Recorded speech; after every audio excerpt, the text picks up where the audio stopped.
Hey guys, welcome back to another video. This here is a 2002 Murray ride mower. It's a 15.5 horse Briggs overhead valve, 38-inch deck. I've already taken the hood off the front just to make it easier to do the work that I need to do to it. It runs okay. I'm going to pull the carb off and clean it, make sure all the jets are clear and everything, get that all sorted out, figured out. I'm going to pull the top cover off. I'm going to set the coil gap, make sure that that's perfect. Going to change the plug, do a general tune-up on it. You may have seen a little bit of a preview on this tractor in one of my last videos. I was walking around the yard there and was taking shots of all the future projects to come in the shop. But what I've already done on this tractor is I've replaced that entire front axle. This one, the previous owner had whacked something really hard and bent the entire front axle, and the support brackets had bent them in. So this bracket right here had a big buckle in it, both sides, and the axle was tilted back so far that the tires actually were both aimed out, not quite that far, maybe about like that, looking down the side of the tractor there. They were both aimed out like that. So I ended up picking up another one of these. Bad motor, bad transmission, bad deck. It was a pile. It was just scrap, and I got some parts off it. But I did salvage that entire front axle off it. And a seat. That's about all the good stuff that was left on that tractor. But anyways, I got that figured out. Got this axle changed over. It was a bit of a chore. I didn't get that on video. That would have been a massive video just by itself, trying to get that straightened out, because this one was the pivot there in the middle. It was seized. That wouldn't pivot. The spindles were seized in there, but I've got them all taken apart, new bushings and greased and everything, and that's all figured out. So anyways, what I'm going to do is I'll get you in a stand and we'll get set up here. I'm going to start tearing into this, get the carb off of there, get the top cover off. We'll do a tune-up, go over it, and a little bit of odds and ends. I'm going to pull the blades off underneath there. I'm going to scrape out the deck, clean it out, a little bit of oil spray. I'm going to sharpen and balance the blades, put it back on, and make sure the thing's running perfectly for resale. One thing I'm going to mention, and what I'm going to do in video, is I'm going to install a fuel valve here. Any of these Briggs, especially this type of carburetor, when you've got the fuel tank sitting up here, when it's full, all the weight of that fuel comes down the line, and all that's stopping it from overflowing the carburetor is just a needle and seat. So what happens is the tank drains into the engine, fills them up full of gas, washes cylinders. You can even hydrolock it, fills the piston, the top of the piston up, goes right by the rings and goes in the oil. I've done a previous video actually. I think the Massey Ferguson one I did had the same issue. But we're going to alleviate that by putting a fuel valve here. If you guys are working on a tractor like this of your own, if it does not have a fuel pump, if it's got a fuel pump mounted, somewhere on the engine, you don't have to worry too much about it. Usually if it's got a fuel pump, it's because the fuel tank itself is not quite so high. The fuel tank is mounted low, usually under the seat or whatever. A fuel pump is not going to be an issue, but any of these that are gravity fed, should put a valve in there. They're a couple of bucks. Can save you a lot of grief down the road. Okay, I'll get you to stand, we'll get this figured out and start into it. Okay, what I've done so far is I've taken some of the bolts out. There's a 3/8 bolt here, 3/8 bolt here, a 1/4-inch screw holding the dipstick tube to the top cover. There's a cover over the starter motor. You don't have to take it out. The top engine cover will come off without taking that out, but it's easier to get it out if you just pull this little cover off. A couple of screws, no big deal. I'm just going to pull the whole dipstick tube right out. The oil is quite full. It's right at the full mark, so it's not above the grommet, so it's not going to leak out on us, but it's right there, so just got to be careful with that. A couple of 3/8 screws in the front left. We'll pull those out quick.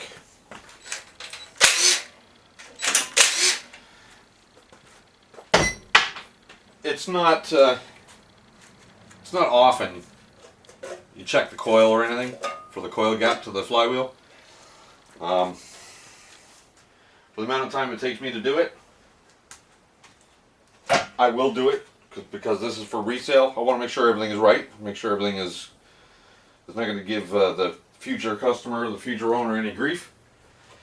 So while I'm under here, I'm looking for oil leaks. See if there's anything leaking out the top from the crank seal running down the engine. Looks okay. It's a little dusty in there. We'll blow that out with compressed air just to get the dust out. We're going to find the magnet on the flywheel. Actually, got a little bit of oil popping out of that dipstick tube when I turn the motor over, so I'll just slide that back in there to hold the oil in for now. Where's our magnets? There it is. If you're going to set your coil gap, make sure you sand that magnet off. You don't want to set the gap on top of the rust because it'll give you an inaccurate reading. A little bit of emery cloth.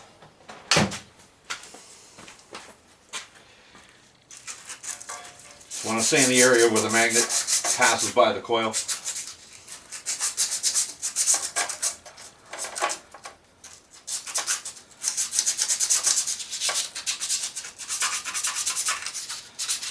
Give it a little cleanup. Make it nice and shiny.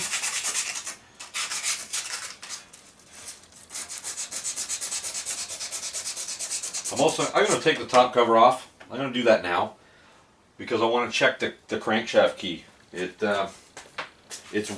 tractor runs, but it's got a little pop. It's got a little tiny miss. It's not severe, but I want to check that crank key because it can be sheared or partially sheared, and that'll give you timing issues. That'll give you running issues for what it takes. On the Briggs, you can just pull the nut off the top of that flywheel. You don't have to remove the flywheel, but on the Briggs, usually if you just take the nut off and the washer, if it's got one, you can see the keyway on the crankshaft. We'll slide that off. Little spacer comes off.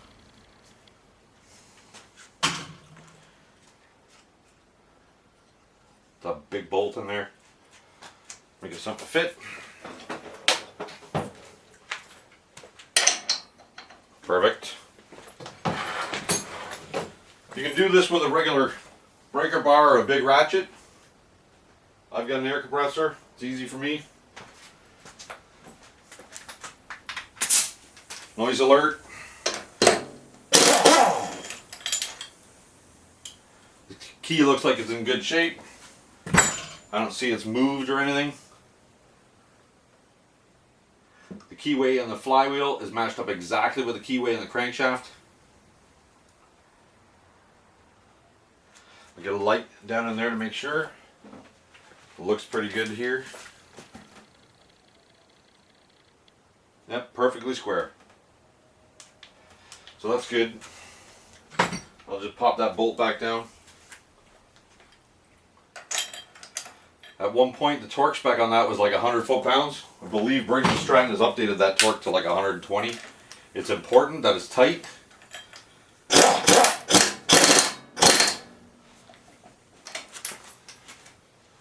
It's important that it's very tight. If it's too loose, it will definitely shift. I'm gonna say that's tight enough. It'll shift and it'll shear that key off. So that looks all right. We're good there. Got most of the rust off of that. It's hard to see on camera, but most of the rust is off. It looks pretty good.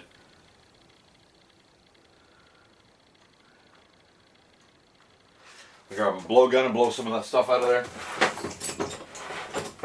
Just make sure that we don't have any dirt and debris that's going to go in between the coil and the flywheel.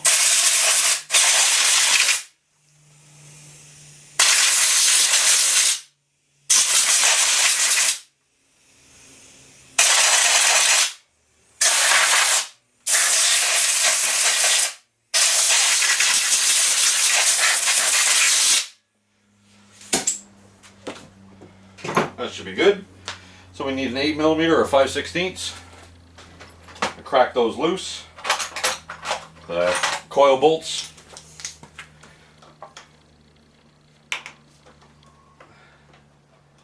Just gotta loosen them off. Don't have to take them all the way out. I'm gonna pull the coil away from the flywheel. Just snug one down, just snug. To gap this, you don't really need any special tools. The spec is somewhere around 12 thousandths of an inch. Standard business card is somewhere right close. It works perfectly fine. So just get that rolled in between the magnet and the coil.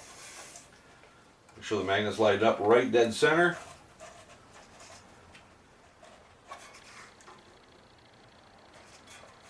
So the business card slides in there now. So at this point I'll just loosen that bolt. The coil will move itself in. The magnet on the flywheel will draw the coil towards it. Just make sure it's nice and even, both sides. Snug that down. Snug that down. They're just little tiny bolts. Doesn't need to be crazy tight. We'll roll the card back out of there. There we go. That's it. That's all it needs. That coil is set. Because I don't know the history on this, I take a few extra minutes to make sure that that is done and done properly. So that's good. I don't know who's worked on this. I don't know who's put wrenches on this or screwdrivers, but that's all set. So at this point I'm going to pull the valve cover off and set the valves, because nobody ever does. That'll give you symptoms like hard to start. It'll seem like the battery's low, like the battery's dead. These bolts are not that tight. A little bit of oil dripping out of there. I could have jacked the front of the tractor up and it would have let the oil roll to the back, but we're right, actually it's just a hair over full on the dipstick, so I'm not concerned. Not concerned with a little bit of oil leaking out of there. So the procedure is you're supposed to put it top dead center, check with a screwdriver on top of the piston, continue turning past top dead center until the screwdriver goes down 1/4 inch. That'll ensure that the camshaft and the tappet to run the valve is not sitting on the decompression mechanism. But it doesn't even have to be that complicated.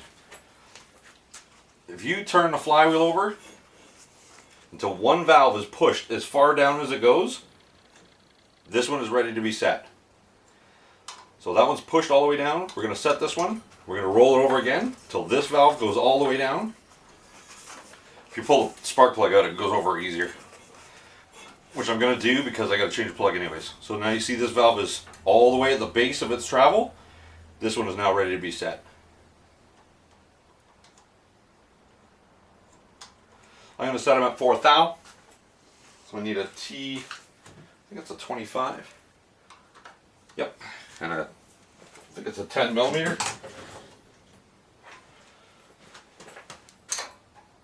Yep, okay. Set of feeler blades.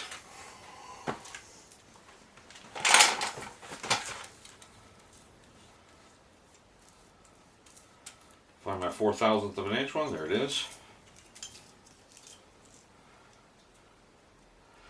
So the screw, the Torx screw is the lock, and the hex nut is the adjustment. We're going to do the loose one, right? This one's pushed all the way down. We're going to set this one first. So we can just crack this loose with the wrench. Once it's cracked loose, back the lock out just a little bit. Now we can set it.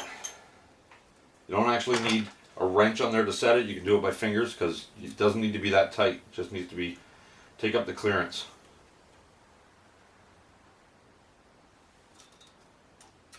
You want a little bit of tension on this, on the feeler blade. It's got to have a slight drag going in, a slight drag coming out. Just like so. Can't see it, you have to feel it. Just a slight drag in and out. So now we're going to hold the adjustment nut, tighten the lock. Turn the little Torx screw in. I like to back the nut out microscopic, just a little. Snug the screw, and then just give her a little push on the nut at the same time. Double check. That's just a little tight. Doesn't always happen the first time. Sometimes you have to go back and give it another little bit of adjustment. I'm just going to back the nut out just a little, tighten the screw, and then snug the nut. Perfect. That's absolutely perfect. Just a little bit of drag as it slides through there. Now we'll roll the motor over. We'll get this valve pushed down all the way. That's all the way down. This one is now ready to be set. Don't need to worry about top dead center if you do it that way.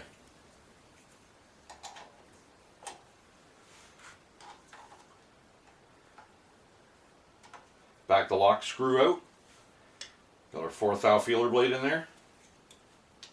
Snug the nut down. A little bit of drag.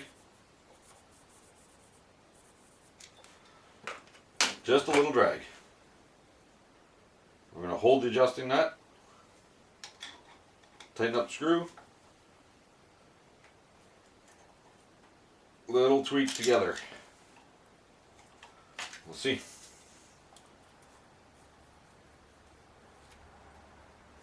Perfect. Doesn't always happen the first time. This one did. Okay, so that's good. Valves are set. I believe the manual calls for that to be done annually, once a season.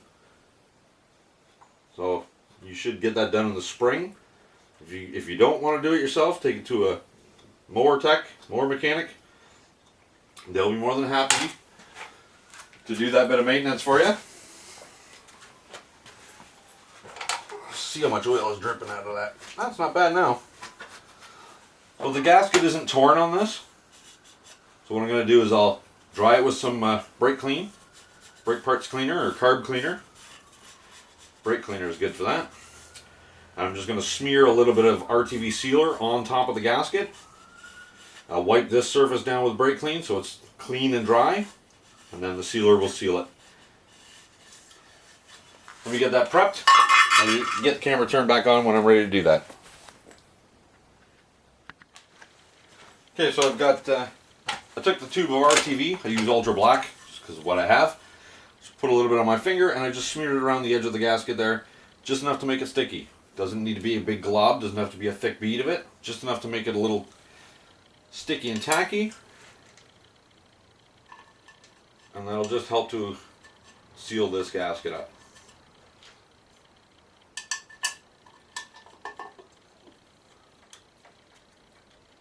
I'm just going to run them home. Just going to run them down until they touch with the driver.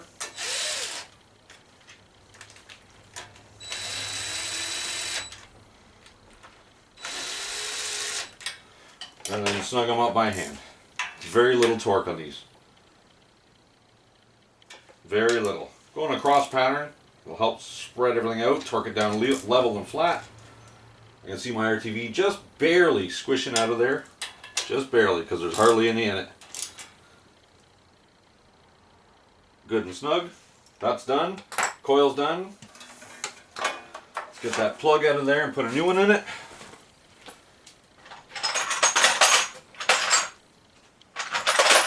It's a 5/8 plug. 5/8 plug socket. Get you, see what you're looking at there. Get you backed out a little. There we are.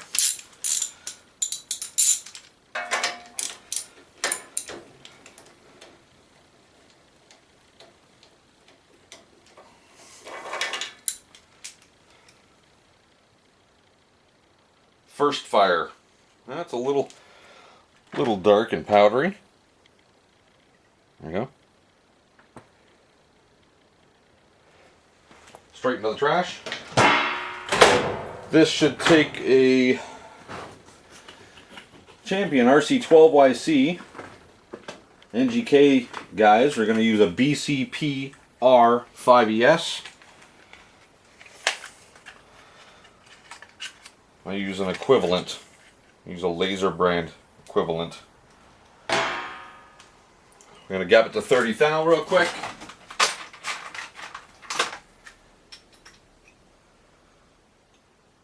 Already was gapped at 30 thou, so that's ready to go in.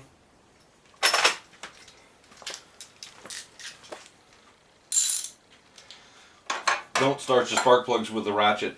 Start them by hand. You want to be able to feel, make sure that they're not cross-threaded. That one's going in nice.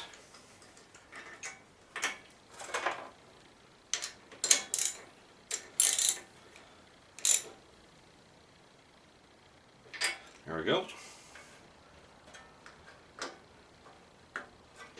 That's that. Let's get that top screen back on there. There's a little plate down first. Top screen. Where's my holes? There they are.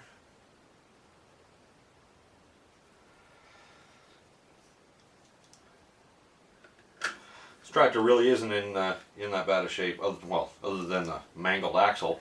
Well, that's taken care of. So it's a Murray. They're actually made pretty good. This one is not hydrostatic. This one has gears. It's a 6-speed.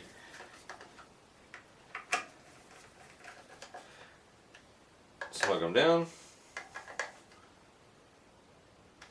That's that.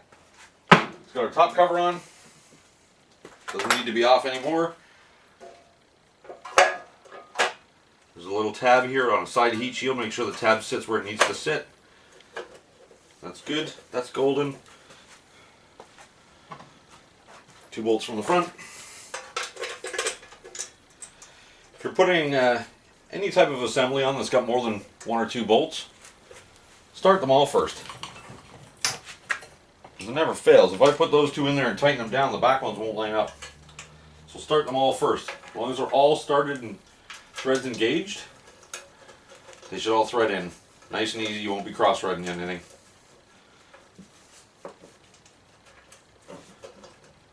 Okay.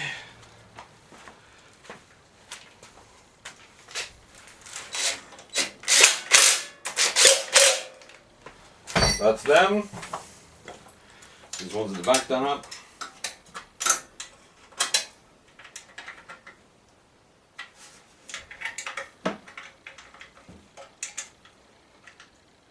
Those are done. Grab the screws here, the 3 little 1/4-inch screws. 2 go in the starter cover, tucks in behind the dipstick tube.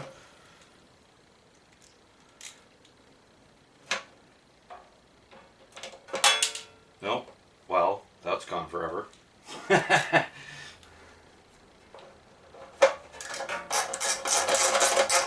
We get that one in started, it's not tight. Get this one in and started. Now we can get them both run down now.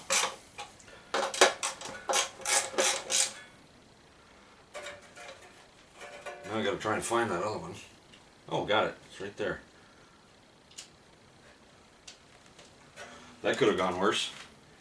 That's the one for the dipstick tube. So what I'm going to do is I'm going to pop that dipstick tube out because the grommet has a little bit of oil sweating around it. They're threaded into that bottom of the... They're threaded into the engine case. Just going to tighten it down just a little bit. And what that'll do is it'll make the dipstick tighter in the grommet. Now I actually have to push it in there instead of it falling down. There we go. That's much tighter. That'll save that oil sweating from the little grommet. You can replace that grommet if you want, but just snugging it down usually will help stop a leak from the dipstick tube. Okay, that's that.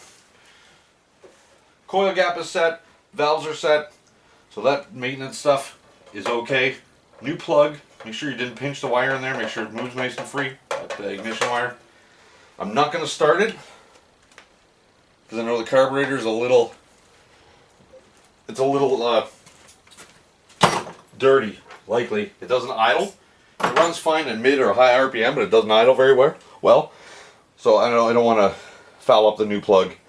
So I'm going to pull the carb. I'll get you a camera on another angle. We'll get that taken care of. We'll pull the carburetor off and we'll get it tore down and put it in the sonic cleaner and move on to the next project. Let me get you reset and we'll carry on. Okay, let's get that, get ourselves a little closer to the carburetor. I'm going to pull the air filter off, 7/16 nut. I should say there was a big plastic cover that goes over this too, with a wing nut on it. Pulled that off already. We'll get this off. Air filter slides out. What do we got holding it on? An 8mm there, a couple of 7/16. Get the little brace, that one out of there first.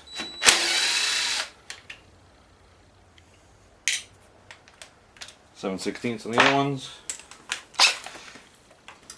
One in behind.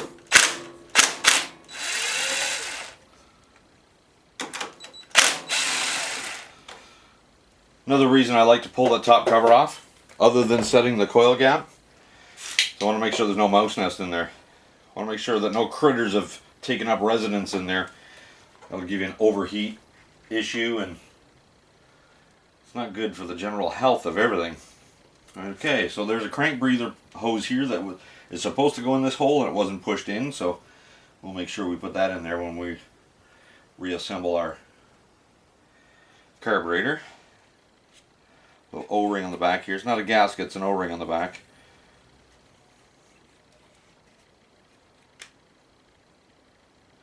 Looks okay. So at this point we can get our carburetor out.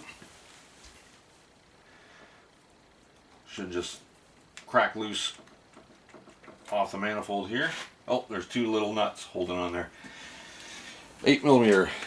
They're probably a threaded stud, but let's see.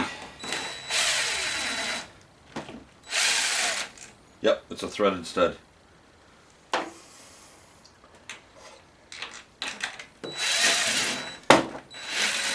They weren't very tight, actually. If they're not tight enough, they can cause an exhaust or an intake leak between the carburetor and the engine. Okay, so we got a tiny little microscopic governor spring. We can tilt the carb. The governor linkage should pop out, probably blocking everybody's view.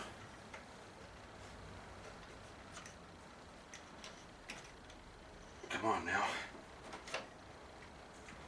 Governor linkage. Little tiny spring. Don't stretch it. You don't want to change the tension on that. This tilts the opposite way.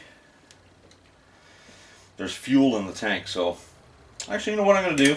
Before I go any further, let's put our fuel shut-off valve in there.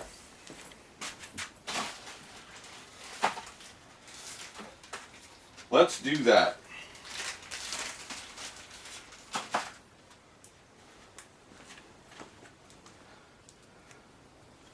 So what I've got here is took a regular pair of needle nose vice grips and I slid some fuel line, this neoprene fuel line, over the jaws.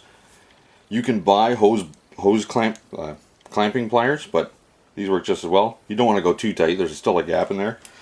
What I'm going to do is I'm going to pinch the fuel line up here, so the fuel can't come out of the tank. There's not a full tank, there's hardly anything in there, but enough that it's going to make a mess if I just cut it and let it run wild. Let me get a rag ready. I don't care so much about the floor, it's just I don't want big puddles of gas everywhere. So we're going to cut it somewhere. Oh, I don't want to make it too hard to get to. Let's cut it here. There's that.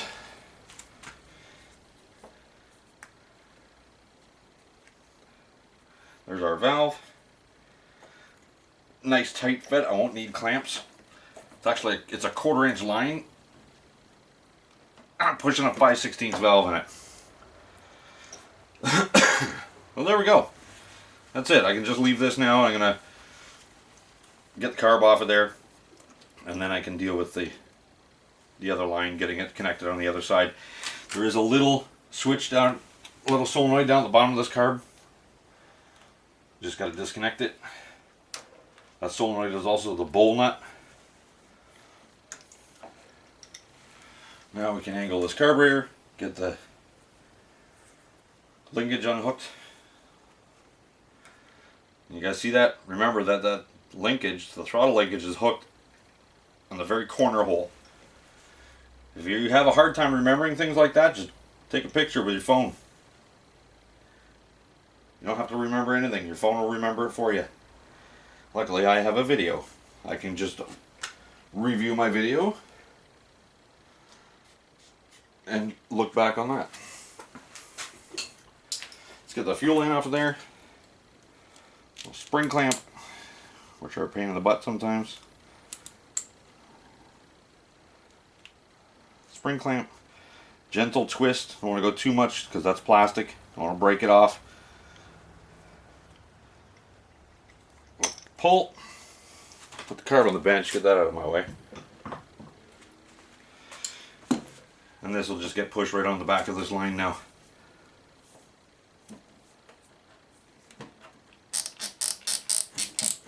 There we go. So when the carb's back on, all we got to do is hook this back on, turn the valve on, and we're good to go. The valve is going to prevent the fuel tank from pushing fuel past the needle and seat and filling the engine up full of gasoline too. It's a very, very common problem on these carburetors with the tank mounted above the carburetor. That's a lot of weight in that tank. What does this say? About 1.5 gallons. It's a lot of weight pushing on that little tiny needle. And that needle is all that's stopping your engine from getting flooded full of gas. Actually, I could have just pulled this straight out with the carburetor. It just sits in a little slot there, but that's fine. It'll sit there, it'll wait for us. Okay, I'm going to get the bench cleared a little bit so I can get some carburetor work done. I'll get you turned around and in a position where you can see what I'm doing. And we'll carry on. Okay, so let's tear into this carburetor here. If you start working on things for any amount of time, you're going to find yourself with a drawer full of special tools. This is just a cheap wrench. Actually, I think this wrench probably came in a little tool roll for one of those China motorcycles. Anyways, it's 13 millimeter. It's close enough for the purpose I need. And what I did was I just ground it real thin. And that's to fit in the bowl nut, which is also the... let's get you situated where you're going to be able to see what I'm doing. There's a little bowl nut here. It's just got 2 flats on it. And it just fits in there and it'll pop it off. But this one, when I took it off the tractor, was loose. So, I don't know. So that's an anti-backfire solenoid. So when you shut the key off, this pops up. It's supposed to stop all the fuel going through the carburetor so you don't get the backfire as it runs down and down and down, and finally it'll backfire and die. They do go bad. This one's good. It's working. So we got a little bit of crud in the bowl, a little bit of rust. Nothing too bad. A couple of little floaties in there, so that may give us our erratic idle. Actually, it doesn't look too dirty in there. Could have just been the mixture was a little bit off. That gasket probably going to be okay. I have new ones. Yeah, it's hardened up. I'll put a new one in there. Toss that to the side. We'll jettison that one. So that's okay. We'll set that there. Let's get our... Oh, the gasket fell off. That's good because I want to keep it. I want to reuse it. Put that to the side. That doesn't need to go for a bath in the sonic cleaner. Okay, let's get our float needle out. Some of them are pressed in. This one here just popped right out, so that's nice. That's nice. Float out. Capture the needle. Okay, so it's a rubber seat needle. I'm not going to put that in the sonic cleaner. It's not dirty anyways. I'm not going to put it in the sonic cleaner. I try and avoid that with the rubber tip needles. They could be Viton or whatever. It's a soft tip needle. I just clean those if required. I clean them with a rag and a small brush on a bench. Plastic float. Let's shake it. Not hearing any gas in it. That's a good sign. That's perfectly clean. Doesn't need to go in the sonic cleaner. Sometimes they get some gas crusties built up on them. And then they can still go in the sonic cleaner. It won't hurt them.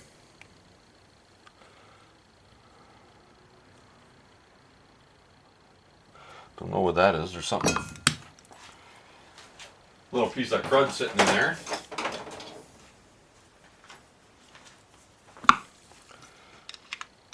Well, it's just a piece of dirt. Okay, there's a jet down in there.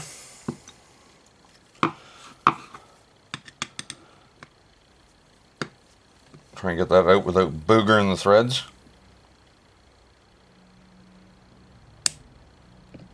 Oh, that one's tight. Might need a better fitting screwdriver. There's no major adjustments on this carburetor. There's your mixture. It's got a limiter cap on it, so you can only go that much. That's it. It was sitting right in the middle, so we're going to leave it there. If I find that it's not giving us exactly what we need to do to get this thing run perfectly, I'll just pop the cap off.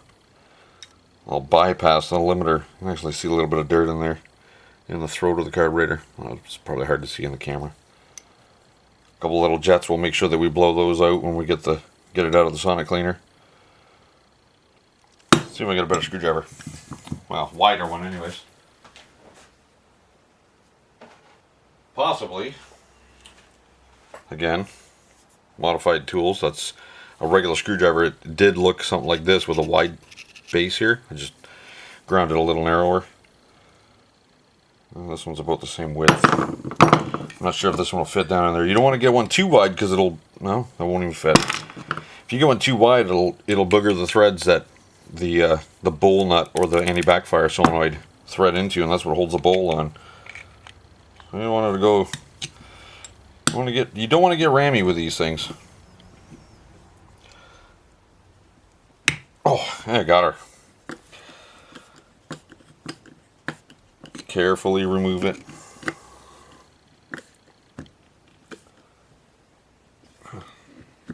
Well, that's not a good sign. These threads may have been previously boogered, because I didn't wreck them.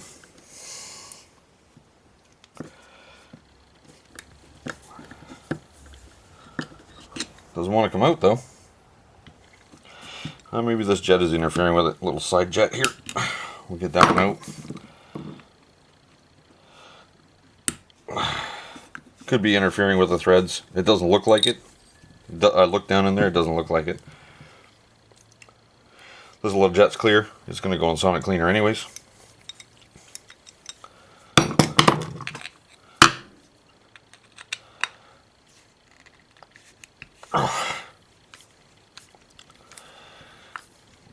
Struggling a little, but it's coming out. Well, I think the threads are boogered. Somebody may have previously mangled them with a screwdriver. Maybe somebody's had this car apart before. It's an older machine. It's a 2002, so it's what, 17 years old right now? I'd like to get this out so I can make sure that there's nothing stuck underneath it, or make sure I can get through it, blow through it, and get a wire through it. I'll go to a wider screwdriver now that we're clear of the threads.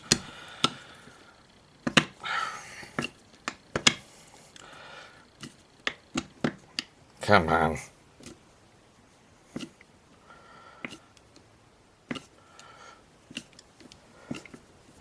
Slow and steady.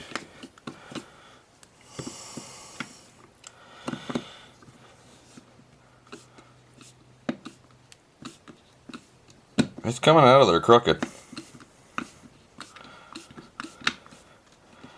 It's probably a double set of threads. There is, sure enough. Threads here and threads here.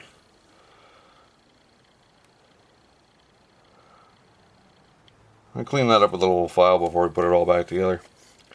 See if I can see through all the holes right now. Maybe not, but I can see up the center. That's okay. Nothing else is in there.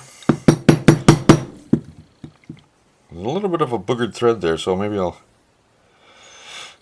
clean it up with a thread file or a little dye. Maybe I'll run a dye over there before I put it all back together.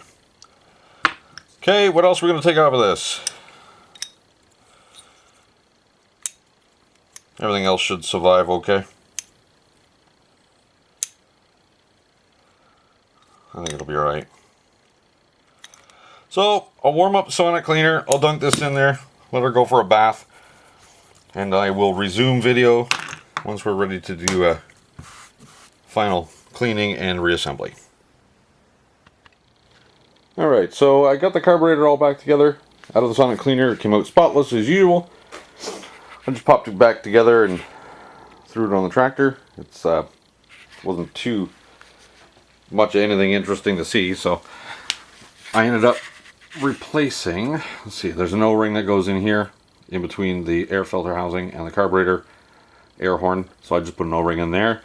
This gasket I reused, put a little skip of silicone on it just to make sure it's sealed okay. You don't want any vacuum leaks. Over here, if you have a slight leak, what'll happen is it'll draw dirty air in to the carburetor. Over here, if you have a leak, it'll make the engine run lean. Same as over here, around this gasket here. So, I did fire it up, and at high idle or high speed, it was just fine. At low speed, it was barking and popping. I can hear it coming out of the carburetor, so it was running. It was actually running lean. This here, you can see that. Let's get a little light on. A little black screw there. That's your idle mixture screw, low speed screw. So I opened it all the way rich, and it improved. It's a very small amount of. You got like a third of a turn. That's all that's allowed because of that restrictor. So I opened it all the way as wide as it would go, and it improved it a little bit at low speed. So I grabbed a pair of pliers and I just ripped the cap off. I opened up the screw and I adjusted it right about where it needs to be, perfect. And then I grabbed the plastic restrictor cap again and I centered it in its travel and then popped it back on. So there is now a small amount of adjustment, leaner or richer. If I go any richer than this, it actually starts to stumble, so it's. And I go a little tiny bit leaner, it runs okay, so that's perfect where it is. It idles good, wide open is good. The oil is clean. I'm doing a bit of a short version here on this tractor because I've actually got customers in a panic to buy it. So I was going to go through a lot more on this tractor and go over everything. I'm still going to pull the blades off, balance and sharpen them because I don't sell junk. I want my stuff to be good, in good condition. I don't want customers have a issue with it. So the valves are set, it's tuned up, plug, coil gap, valves are set, the carburetor is done, cleaned out, good to go. The oil is good, the filter is new. It was a recent oil change before I bought the tractor. This chute here was mangled, broken, and bent. I happened to get a parts tractor for this. It was identical to this tractor. I think I mentioned that earlier in the video. This is the next day, so I'm just kind of doing a recap here. The $25 parts tractor donated a few items for this one. There was not a lot. Well, this is the one that had the axle issue. There was not a lot on that parts tractor that was any good. I've had the battery on a trickle charge overnight. That all seems to be working good. At this point, I'm going to pop the hood on, take it outside, give it a little bath with soap and water. And I'm going to shoot that customer some pictures in the text and see if they're interested in coming and have a look at it today. I wanted to make sure that it was going to run perfect and everything before I talk to them. So stay tuned. I'll get it outside. We'll get some shots outside after it's all nice, clean, and purty. Alright, so there we are. I've already had it outside. I'll put a little still shot of the picture I took.